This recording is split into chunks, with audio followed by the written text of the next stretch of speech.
Started here today, folks, I'd like to give an acknowledgement of our traditional lands at Royal Roads University. So the campus is located on the traditional lands of the Lekwungen-speaking peoples, the Songhees and the Esquimalt First Nations. It's with gratitude that we live, learn, and work here, where the past, present, and future of Indigenous and non-Indigenous students, staff, and faculty come together. So thanks so much for being here, everybody. And of course, the reason that we're here today, very exciting. We're going to learn all about our MA in Human Security and Peace Building. And we have a wonderful student with us today, Hasnat Johnson here. We also have Dr. Ken Christie, who is the program head for Human Security and Peace Building, who's going to give us all sorts of program information here. And I'm Mariana Kondrasky. I'm an education specialist at Royal Roads University. Just a brief agenda before we get going here. So I'll give us a brief overview of the Royal Roads experience, a bit of a program overview, and then we'll talk about the student experience as well. We'll talk about admissions and how to apply. And again, if you have any questions, feel free to put those in the chat as we move along. And if you're not familiar yet with Royal Roads, I'll give you a little bit of information. So we did a alumni survey recently here at Royal Roads. And we have some statistics here for you that I'd like to share. So 93% of our alumni say that Royal Roads has positively influenced their personal and professional lives. 92% say that they felt supported by staff and faculty. 90% say that RRU provided them with the tools and knowledge required for a leadership role in the workplace. And 89% of alumni say that Royal Roads provided them with the tools and knowledge needed to be innovative in the workplace. And there's also a few photos of our space here. So if you're not yet familiar, a few photos of our campus. So we have to the top left, Hatley Castle, which is a famous movie set. It's been in all sorts of films like X-Men and Deadpool. We also have a variety of gardens and green space. So we have a photo of our Japanese garden that's just to the right of that there, very beautiful. We also have a migratory bird sanctuary here on campus. And then we also have online and blended learning styles, of course. We've been doing that for almost 30 years. We used to say 25, but now it's almost 30 here. So that's something we're also very well known for. And Royal Roads is also proud to be an Ashoka U certified Changemaker campus. This is an innovative approach to education that prepares students as they address world problems, encourage others, and act for the good of all. Okay. Now, the exciting part here, we have our wonderful student, Hasnat, who's going to take us through just some information and questions about the program, and I'll pass it off to Hasnat and Ken at this point. Super. Thank you so much. I hope everyone can hear me well, and thank you so much for letting me be part of today's session, and for also the interest I see in this program. It's funny. I was just saying to Ariane before the start of this info session is, I know I remember being in a virtual seat not too long ago in the very place that you currently are, considering whether or not this program is a right fit for me and what some of the criteria I chose to make that decision, criteria that I hope to share with you today in an attempt to hopefully influence your decision making. So, as Ryan said, my name is Hasnat Johnson. I currently work as a Deputy Director at Global Affairs Canada, the Canadian Foreign Ministry here based in Ottawa. I am the head of a unit focused on working on peace and security policy and programming. I've worked in many parts of the world that are fragile and conflict affected, places like Gaza, Haiti, Mali, Ukraine, and I've supported humanitarian operations. I've led, political analysis. I've engaged with multilateral institutions like the United Nations. And yet, despite having all this field experience, I reached a point in my career when I realized that I needed something more. I needed a space to reflect on these sort of like bigger picture why behind the work I was doing on the field. And I wanted a place to connect what I've seen and learned on the ground with more kind of structured theoretical insights. And that's what led me to this program at Royal Roads University. I was sort of looking to kind of sharpen my thinking, to deepen my impact, and to kind of have a place that really would help me connect my experiential learning with theoretical. And boy, am I ever glad that I chose Royal Roads University, because it really, really helped to solidify that connection. And so the first thing I think I'll share for those of you who are considering this program is you don't need to have all the answers. I certainly didn't. I didn't really have the perfect resume or the perfect 5-year plan. I just needed to have curiosity. I needed humility and a willingness to engage in complexity. And railroads offer that in plenty of shades. So why I chose this program, because it stood out to me for several reasons. First, I really like the flexibility. Some of you here, may have other commitments in life. I did. I worked full time. I travel for work, where I represent Canada in many spaces. And I also have a very young family. So the blended model of Royal Roads University, where I can work and study remotely and still participate in residencies, made that infinitely accessible to me. And I'm very, very grateful for the existence of programs like the one, Human Security and Peacebuilding, to be able to kind of help me in that regard. The second is the applied focus. What I really appreciated about Royal Roads and the Human Security and Peacebuilding program is that it's not a purely academic exercise. Academia, peer-reviewed research and methodology are very much centered and anchored in it. And the courses are also designed with the idea that we as students will take these theoretical frameworks and apply them to communities, to institutions, to governments, to movements. I really benefited because a lot of the time I will learn something in the classroom, for example, doing conflict analysis on Venezuela, and then come back to my workplace and apply the learnings I've done at Royal Roads in my current workplace. So it was a really bi-directional relationship. And I found that Royal Roads University is also a program that respects our professional experience. Many of us may come to this program with previous experience, and Royal Roads really sort of respects that, but also challenges us to think critically. So it's not necessarily about learning, but it's also about unlearning. And I really, really enjoyed that element of this program, and is still enjoying the element of this program. And then the last bit is that the program is rooted in human connection. I've worked with colleagues, peers, that are very much come from different walks of life. I've worked in environments where sometimes their decisions are made in rooms without windows, figuratively and literally. And I feel like Royal Roads really helped me open that window. It introduced me to classmates who work in Indigenous communities in Northern Canada. It introduced me to classmates who work in anti-violence programs in urban centers, in grassroots NGOs in Global South. And so it was really great to enrich my international experience with the experience of my peers along these different walks of life. So it's really great. And so, we all kind of walked these different or experiences different contexts, and we've asked the similar questions. How do we build peace in systems that are unjust? And, I wanted to say now more than ever, that question is so poignant, looking at what's happening geopolitically out in the world. And so, how do we advance human security when institutions are fragile or even harmful? How do we move from reaction to prevention? And Royal Roads really help to answer those questions. So, whether you're looking to enhance your professional experience or even enter into this realm, having a degree from Royal Roads University in this program really, really enhances that. I will share another anecdote, is that I just recently hired someone, and this individual is a graduate of Royal Roads University in this very program. So, having this program reflected in your resume certainly makes you shine in many places in work environment. But for me, one of the most rewarding parts is to make this real-time connection between what I'm studying and the work I'm doing. I'll give you a very concrete example.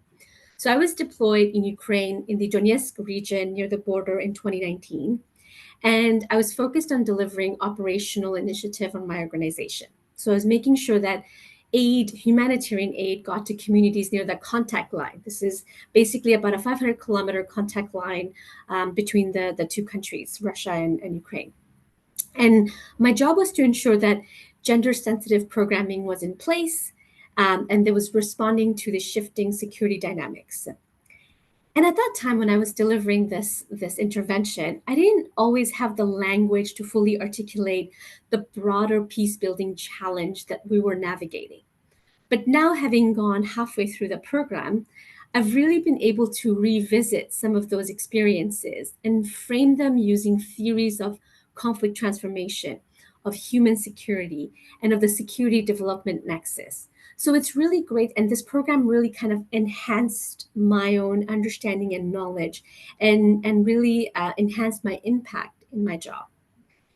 And so, whether I'm drafting a policy brief, whether I'm advising the assistant deputy minister here ahead of a G7 meeting, they just finished one. They just finished the heads of state meeting last week. There's still ministerial meetings that are in the schedule, or whether I'm representing Canada in multilateral negotiation.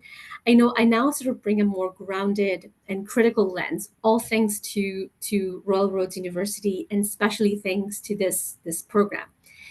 I can explain not just what's happening, but why it's happening and how might we do things differently. I also have to say that I've really enjoyed the group setting that I've experienced throughout my course, engaging with my classmates on various topics, although I don't think we do toppings in this course yet. It really enabled me to have a better understanding of my colleagues' perspective and how we can learn collectively to reflect our analytical lens in group projects. So, for example, in a recent course project, we worked on Haiti together, a conflict analysis on Haiti. And it was really great because we were able to come together as a team. We were able to agree on the scope, the objective of our project, and then how we're going to contribute. And then each one of us led on different strands of the project, and then we came together to ensure coherence. And all of this happened because Royal Roads really believed in each one of us ability and expertise that we bring to the table, and how we can sort of help each other learn. So it's not a unidirectional information download from the professor to the student, but really about coming together where we all sort of share with each other and help each other learn. But having said that, I'd say that one thing I wish I had known earlier is how to generate the thesis option, meaning what? I initially signed up for the course-based stream. So I am sure Ariane will talk about the different streams that exist in this program. So there's a course-based stream and there's a thesis stream. And, I thought, oh, course-based would be great. I came with preconception idea of one stream over the other instead of really evaluating them in their own merit. But through conversation with my professor, particularly Professor Rob Hanlon and Dr. Christie, who's here and will also speak about the program, he's the head of the program, I really began to kind of see thesis not as a purely academic exercise, but a vehicle for real policy change.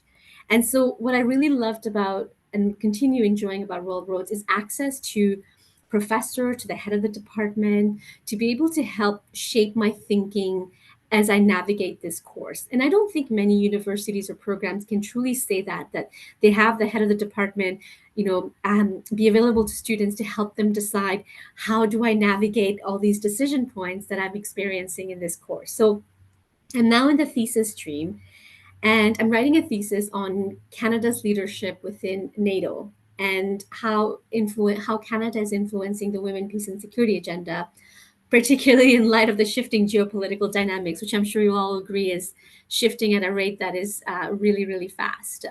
So it's a really great way for me to draw from my field experience and apply the academic tools, the critique, the skills that Royal Roads have taught me to improve how we approach gender, peace, and security within international institutions. And it's challenging, but one thing I will really say is that I feel incredibly supported by my professors, by Royal Roads, by people like Dr. Christie, who are really there to help me guide in my learning journey. And so that kind of environment that really enables my lifelong learning, apologies, is incredibly helpful. And so it's really railroads really enabled to connect my lived experience with academic theory, and it became a tool of transformation for me. So, I was asked to think about advice I would offer to someone considering my program. And instead, I looked back at when I was considering this program and thought, what would I say to myself back when I was thinking of signing up for Royal Roads? So, the first thing I'll say is trust your instinct. If you're in this info session, if you're drawn to this field, there's a reason. There's something in you that's pushing you to make sense of conflict, to make sense of peace in an incredibly turbulent world, to contribute to justice, to explore alternative to violence. And that's not something to dismiss. That's something to follow. So trust that and follow through with it.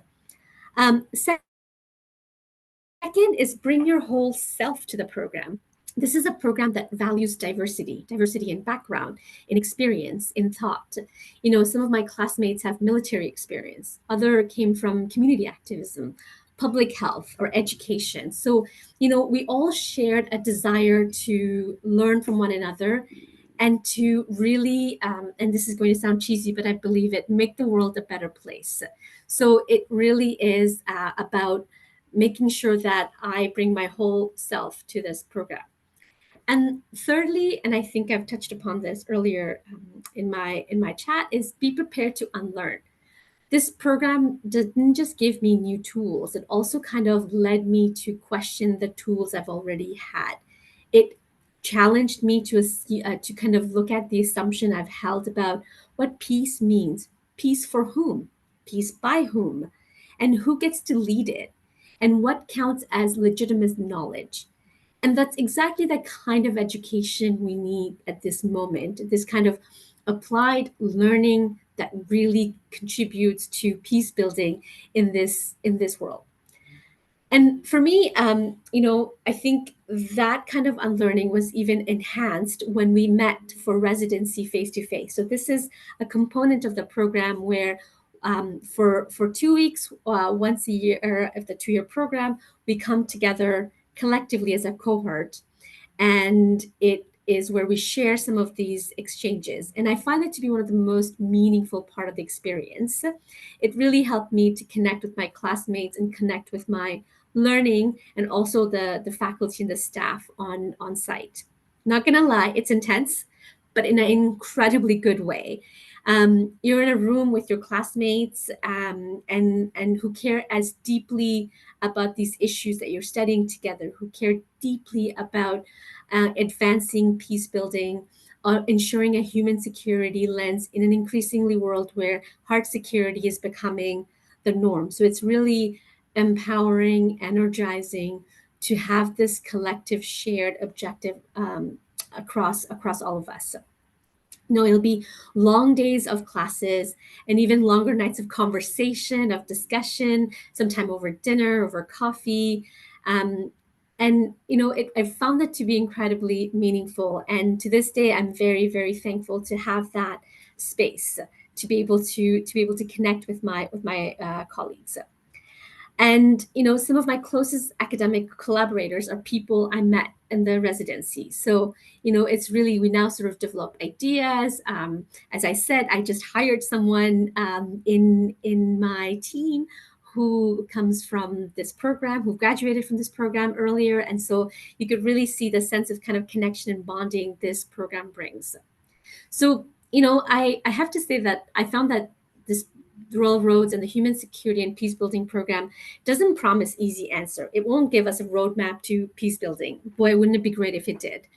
Um, but it does something much more valuable. It creates a space for us to ask questions, to challenge our ideas, our assumptions. It looks at the tools that and sort of how we're not just using them, but the tools itself, how we can enhance them, and looking at the community that we are part of, and how the community is, how we're serving the community, and how the community is helping us. And so it's really this holistic experience that that really is enriching. So, it really allowed me to merge practice with theory in a way that's actionable and meaningful. And if you're really looking for a meaningful space, if you're really looking to, enter into the peace and security space, whether it's the government or multilateral institutions, if you're looking to focus on international or even national space, this program will help you get there. It really does. I cannot speak highly enough of the type of work, the type of program, the quality of professors, the quality of services available to you both inside the classroom but outside the classroom as well. It's second to none. As someone who've been operating at the intersection of sort of policy, geopolitics, and human suffering, I can say without a single shred of hesitation that this program has made me a better deputy director, a better advisor, and a better global citizen. So if you're thinking of applying, I really, really urge you to take the leap ASAP, right away, and I can promise you that you will not regret it. I've not regretted. It's been halfway through my program, and I'm so thankful to have people like Dr. Christie in my corner, to have people like Dr. Rob Hanlon in my corner, who every day in and out makes me a better human and a better student. So if you don't take this program, and if you're interested in human security and peace building, you will not find another program that will help you get involved. So that is all I have to say. So thank you again for letting me share my piece, my experience, my story with you all. And I hope it helped bring you some clarity in your own space. Thank you. That was so amazing. Thank you so much, Hasnet. It's so wonderful we could have you on. Thank you for making the time to chat with us today. Yeah, that was really powerful. So hopefully, folks who are on the call are thinking of signing up, definitely after that. At this point, I'll pass it off to Ken, who will take us through some program information. Take it away, Yeah. Ken. Well, again, I'd just like to say to start off, thanks to Hasnat for her contribution there. Hasnat's been an incredible student as well, and I mean, just to let you know, what we do with our students is we encourage them if they're doing their thesis, to try and get something published. And at the moment, with two other specialists in human security, I am editing a huge volume, which includes people from all over Canada, academics and human security specialists, human rights experts, and people from Europe and the other parts of the globe who are working on these issues of human security. And Hasnat has kindly agreed to give us a chapter. And it's really exciting because this is a dynamic, again, like Hasnat says, you don't find in many other universities, where students are not only incorporated into the learning process, but they're encouraged to go beyond that and be part of that world, and I think that is an incredible experiential form of learning, which, as I say, a lot of programs don't offer, because a lot of programs are very big. Students don't really get to know their professors that well over time, and at Raw Roads we encourage this kind of collaboration, between professors, students, who want to develop in this way, and it's a much more incredible hands-on personal experience, I think, the Raw Roads, and it's an experience that takes you through the rest of your life, basically, and really can make a dramatic change in your career. I've recruited students from all over the world, but I had one student in particular I remember from Australia, and she did not have an undergraduate degree. And she told me she had 10 years worth of work doing things like suicide prevention in the building industry in Australia, which is quite a tough job for a woman to be in that sense, because it's a very male-dominated environment. And this student got in, and she excelled. She absolutely excelled in the program, and she loved it. And when she got out the program, she was awarded a prize that she had applied for that paid all of her tuition back. So it was kind of remarkable. What she decided to do with that award was give half of it away to a Syrian refugee foundation, which, again, just shows you how much of an impact that the program had on her, and that the fact that she is now well equipped to transform other people's lives and help them to lead a better life. But let me give you some program information on the MA in Human Security. What are we doing in human security and peace building? Well, to a large extent, we're responding to the increasing demand for leadership in humanitarian assistance, social reconstruction, conflict management, and peace building in international contexts. But we also deal, of course, with these things within local contexts as well. We have lots of students who are engaged in peace building projects in Canada and elsewhere, working for truth and reconciliation, for instance, with the Indigenous communities, but also with vulnerable individuals who may be homeless, etc. So we cover a lot of ground, but a lot of people want to come into human security and peace building because it gives them a chance to work overseas, to engage in, and as Hasna has said, she's worked a great deal within the international context and to develop these kinds of relationships. And of course, there's no more important time than this moment to actually do that, especially given the cuts in funding in the United States for humanitarian programs, for human rights programs. We really need to up the ante in Canada and elsewhere to try and cover this gap that's being made now, because there's a lot of people depending on us to do this kind of work. We view peace building as a kind of a broad concept which emphasizes social transformation. So we look at integrating short-term development initiatives into long-term sustainable peace processes. And that's a really important part of our work, that we're trying to make sure that peace building not only just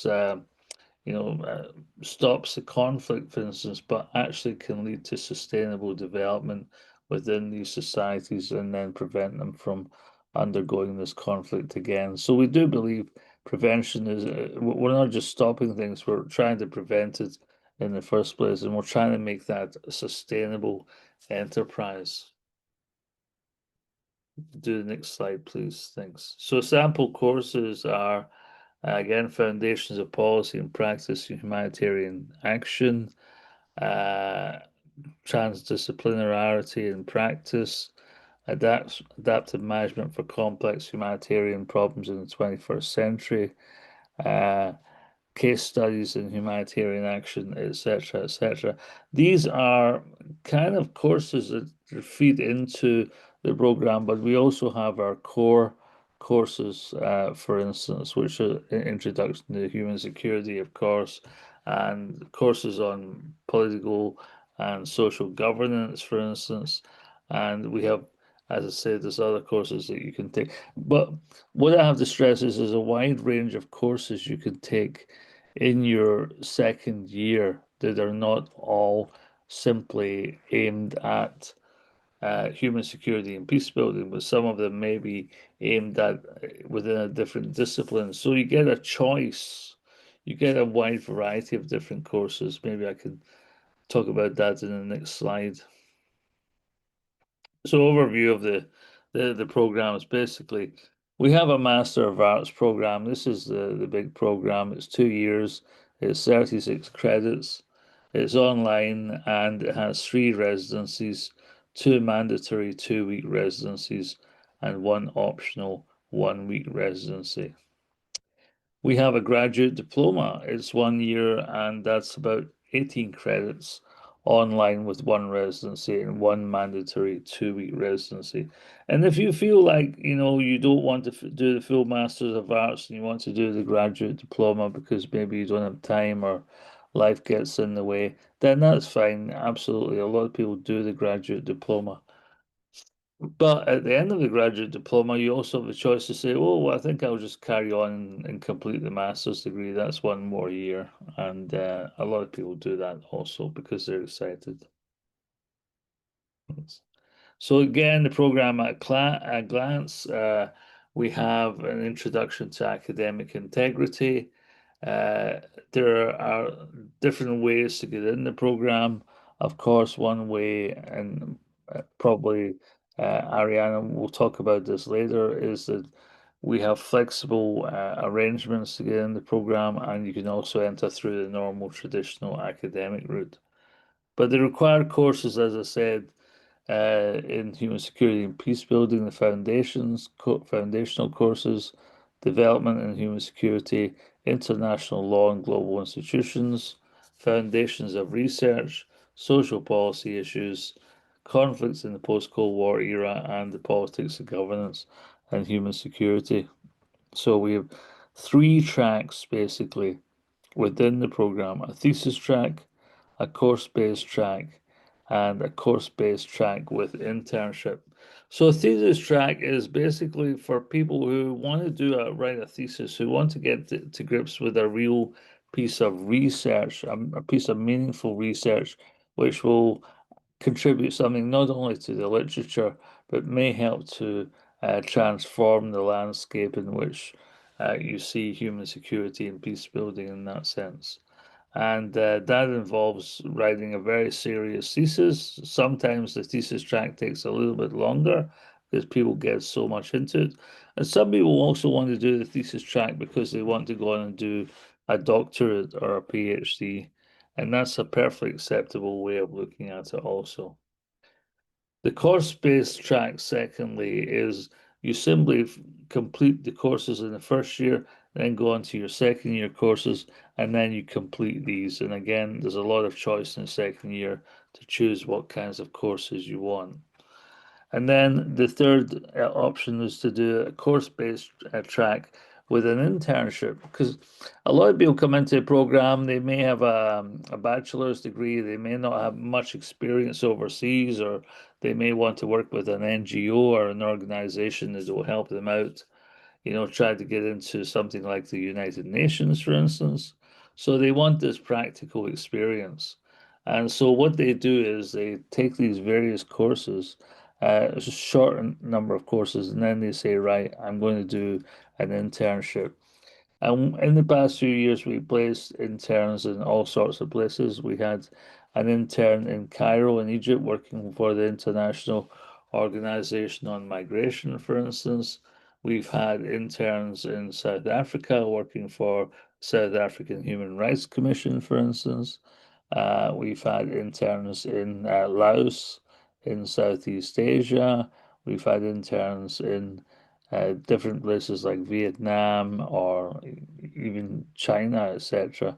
But the internship world is a kind of it's a big world, and I say sometimes we've had students in slightly dangerous spots, like right in the middle of the Israel-Palestinian conflict, for instance.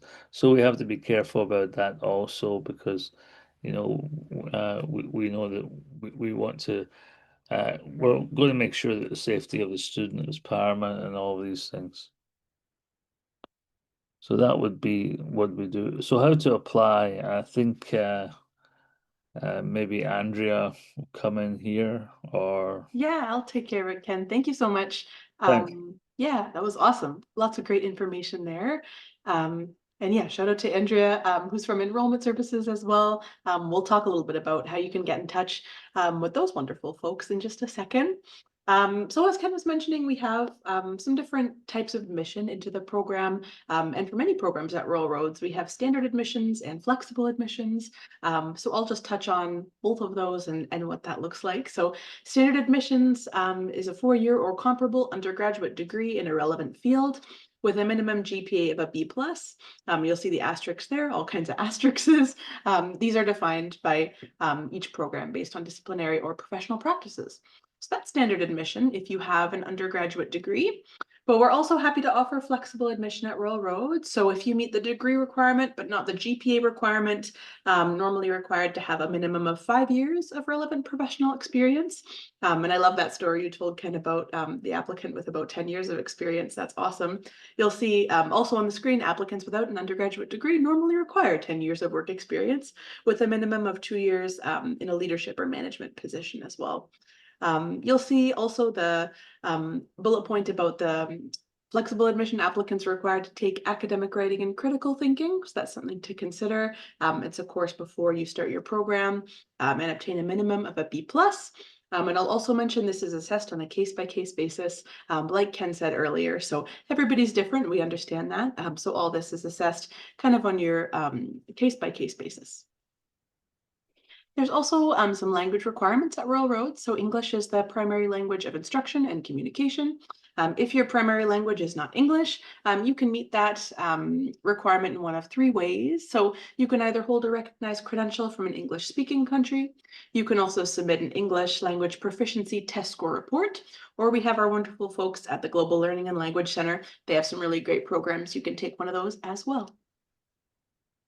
And if you're thinking of applying, which I hope after the wonderful testimonial we had from Hazmat, you are thinking of applying. So a few things to consider. So we have an online application fee at Royal Roads of about $136.69. And then we'll ask for some supporting documents. So things like official transcripts if you have previous post-secondary, a detailed resume as well. So going into details about what is your work experience, your life experience, volunteering, different things like that. A personal statement as well. I like to describe this as if you were writing a cover letter for a job. So really going into detail about what do you hope to bring to the program? What are you getting from the program? Or what do you hope to get from the program? Some of how your work experience applies, things like that. So full details, of course, are on our website on how to do that. Also some letters of reference, so those can be either professional or academic in nature, and then those English language requirements we touched on as well. And then I see Andrea has put in her online booking link for enrollment advising, which is awesome. I'll be sure to include that in our follow-up as well. Some key dates. So if you are thinking of joining us, like I said, we hope you are. We have an intake coming up in January 2026. The application deadline, folks, is October 12th, 2025, which will be here before we know it because it's somehow almost July. I'm not sure how we got to that point, but the sooner the better. If you are thinking of applying, please do get those documents in. Okay, and some services that are available, like I mentioned, our wonderful friends in enrollment services. I know Andrea put that link in the chat, but you can also reach out via email at learn.more@royalroads.ca. There's some phone numbers for local and for toll-free for North America on the screen. So if you're looking to narrow down program options, if you have questions about your application, you want to connect with our amazing students and alumni, they can help you with that. We also have wonderful folks at Financial Aid and Award Services. So if you're looking for things like loans, bursaries, scholarships, emergency funding, student research scholarships, all sorts of stuff, they can also help you with that. All that info is on our website, royalroads.ca. Okay, and with that, that's all the info I have for us today.